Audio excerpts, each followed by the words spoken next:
Et bonjour et bienvenue dans cette vidéo. Donc aujourd'hui nous allons aborder la faille Upload sur DWA. D'abord, qu'est-ce que la faille Upload? Donc chaque fois que l'application web permet de télécharger un autre fichier d'extension sur le serveur, autre que celui qui est mentionné, on dira qu'il y a une vulnérabilité d'upload de fichiers.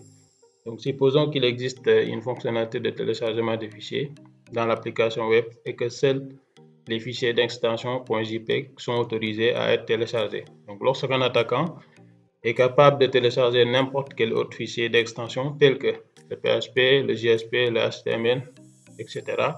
ou même n'importe quel fichier avec une double extension tel que php.jpeg, on dira qu'il existe une vulnérabilité de téléchargement des fichiers malveillants dans l'application. Maintenant, pourquoi la vulnérabilité upload de fichiers survient-elle?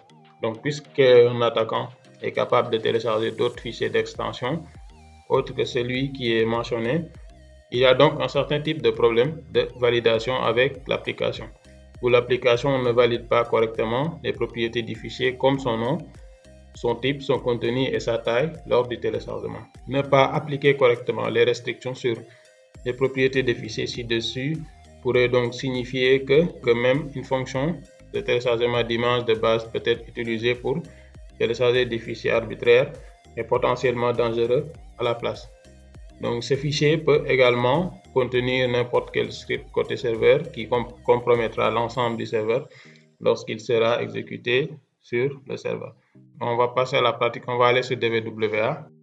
Donc là on est sur DWA, donc on est sur la faille upload et on est sur le level low. Maintenant on va d'abord regarder le code source avant de passer à la pratique pour voir ce qui se passe exactement. Donc on affiche le code source ici, on agrandit. Que fait ce premier bloc? Donc il accepte le fichier de l'utilisateur et l'enregistre dans un dossier temporaire. Maintenant le deuxième bloc, qu'est-ce qu'il fait? Donc il vérifie si le fichier peut être transféré vers le dossier de téléchargement ou non. Le troisième bloc affiche le message de transfert réussi vers le répertoire de téléchargement. Donc ici on voit un successfully upload. Donc ici on peut noter qu'il n'y a pas de contrôle sur l'extension du fichier et d'autres propriétés comme la taille, son type de contenu, etc. Donc maintenant on va passer à l'exploitation. Donc on va utiliser les web shells de PHP. Donc sur Kali qui se trouve au niveau de user web shell PHP. Donc on se déplace sur cd donc user share web shell PHP. Donc là c'est bon, on met ls. Donc il va utiliser ce web shell là. Donc ce qu'on va faire, c'est qu'on va le copier au niveau de HomeKali pour pouvoir l'utiliser là-bas facilement. Maintenant on se déplace sur HomeKali. Donc c'est cd HomeKali. Donc là c'est bon, on met ls. Donc voici le web shell.php. Ce qu'on va faire d'abord, c'est qu'on va d'abord l'éditer. On va l'éditer, on va le renommer d'abord, lui donner un nom beaucoup plus simple. Move de PHP ref shell vers, donc je l'appelle donc shell low par exemple pour spécifier le niveau low .php. C'est bon, mais ls, donc on voit le fichier est là. Donc c'est bon, on va maintenant éditer le fichier. Donc pour spécifier les paramètres, les deux paramètres qui nous intéressent ici, ce que sont l'adresse IP et le numéro de port. Donc on met sudo edit de shell low.php, on met le mot de passe. Donc ici, voici le web shell. Donc on va descendre ici au niveau de l'adresse IP. On va éditer ici. Donc ici, je crois que mon IP c'est le point 137. Et le port, on va mettre le port 123. Donc ici, on met l'IP de la machine qui va recevoir le reverse shell, c'est-à-dire notre machine attaquante, et le port d'écoute, c'est-à-dire le port par lequel le reverse shell va passer, c'est le port 123. Maintenant ici, on va vérifier l'adresse IP de notre machine pour s'en assurer. Donc on met un IPA. Ici, on voit que c'est 106.137. Donc c'est bon. Là, on peut enregistrer. Donc on revient sur l'application maintenant DWA. Donc ici, vous voyez qu'on nous demande d'uploader une image. Donc ici, on va aller chercher notre web shell. Donc comme il n'y a aucune restriction, on l'a vu tout à l'heure au niveau des codes sources, donc on peut uploader n'importe quel fichier. Donc on va uploader notre fichier shello.php qui est là. On met un double clic. Donc là, on clique sur upload. Et là, vous voyez le fichier est bien uploadé. Maintenant, et on nous donne ici le chemin du fichier. Donc c'est ce chemin-là qu'on va copier. Donc on revient ici sur l'URL. Donc on va aller vers le fichier. Donc on met CTRL-V ici. Donc c'est à partir de DVWA qu'on va coller ça. Donc parce que le dossier ACAP se trouve au niveau du dossier DVWA.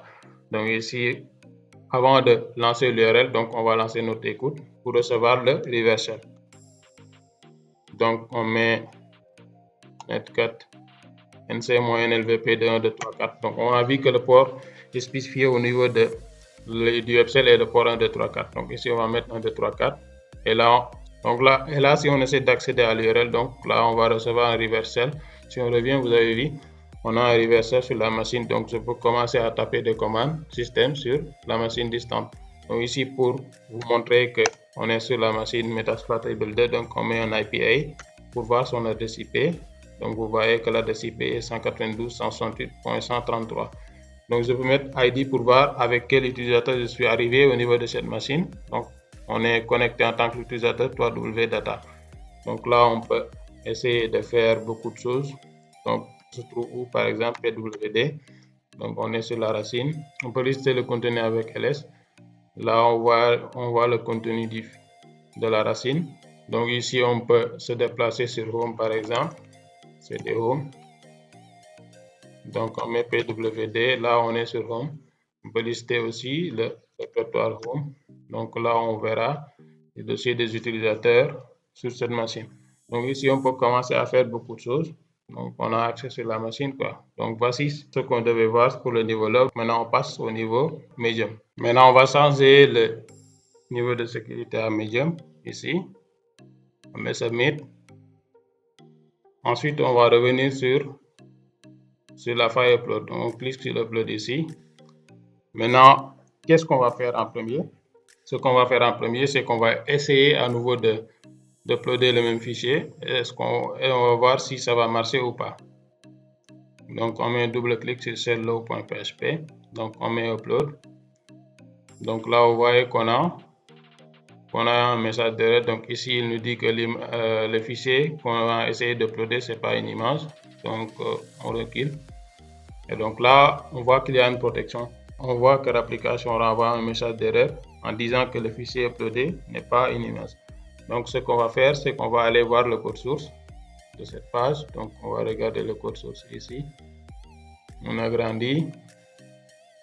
Donc ici, ce qu'on peut remarquer, c'est donc ici en regardant le code source, on voit que l'application n'accepte que les fichiers JPEG ici. Donc ici, si on essaie d'uploader un fichier autre qu'un fichier JPEG, donc cela ne fonctionnera pas. Donc pour bypasser cette restriction, nous allons utiliser BubSud. Donc Bub va nous permettre de tromper l'application en lui faisant croire que le fichier que vous voulez uploader est un fichier image. Donc cela en changeant le content type par image/JPEG. Donc l'onglet intercept de BubSud va capturer la requête lorsque vous cliquez sur le bouton upload. Donc une fois capturé, on va changer le content type. Bub est déjà lancé. Maintenant, on va activer le proxy pour intercepter la requête sur Bub. Donc on va rechercher ici proxy. On va aller sur settings. Manuel proxy est OK. Donc on revient sur l'application ici. Donc ce que je vais faire en premier, c'est que je vais essayer de renommer le fichier. On va renommer le fichier shell.low à shell.medium.php. Donc pour cela, on met move de shell.low. Shell ici, on remplace low par medium. Ici, .php. Là, on met OK. On met ls. Donc on voit le fichier ici. Maintenant, on va mettre l'interception de bub à on ici. Et là, on va uploader le fichier shellmedium.php. Donc, sur le medium, on va double-cliquer sur shellmedium. Et là, on met upload. Et là, on a récupéré la requête sur BUP ici. Maintenant, on va rechercher le content type. Donc ici, vous voyez qu'on a ici application /x.php. Donc c'est là qu'on va changer. Ici, on va changer ici ça par image/jpeg. Image/jpeg.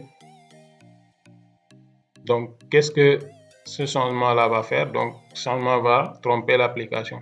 Donc ici, l'application va croire qu'on va uploader un fichier image alors que c'est un fichier .php. Donc, il n'y avait que ça à faire. Donc, pour uploader maintenant, on va cliquer ici sur Forward. Ici. Donc, on clique sur Forward, on revient sur l'application. Donc là, on voit qu'on a réussi à uploader le fichier alors que tout à l'heure, on n'avait pas pu l'uploader. Donc, grâce à BobSeed, on a pu tromper l'application en lui faisant croire que le fichier qu'on veut uploader est un fichier .jpeg. Donc là, c'est bon. Une fois le fichier uploadé, on peut reprendre les mêmes étapes que tout à l'heure. Donc, on va lancer l'écoute et essayer d'accéder à cette URL et recevoir le reverse shell.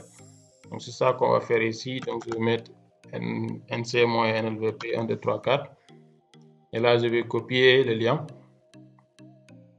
Donc, je vais coller ça au niveau de l'URL et je mets entrée. Automatiquement, je vais recevoir un reverse shell. Donc, ici, on va forwarder.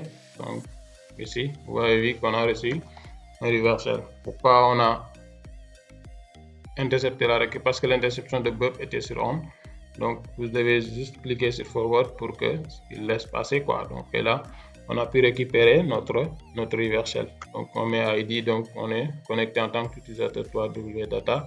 On peut reprendre les mêmes commandes qu'on avait fait tout à l'heure. Maintenant, on va passer au niveau high. Donc, c'est bon, on passe maintenant au niveau high. Donc, on va aller sur DWA Security. Donc, ici, on met l'interception off pour faciliter.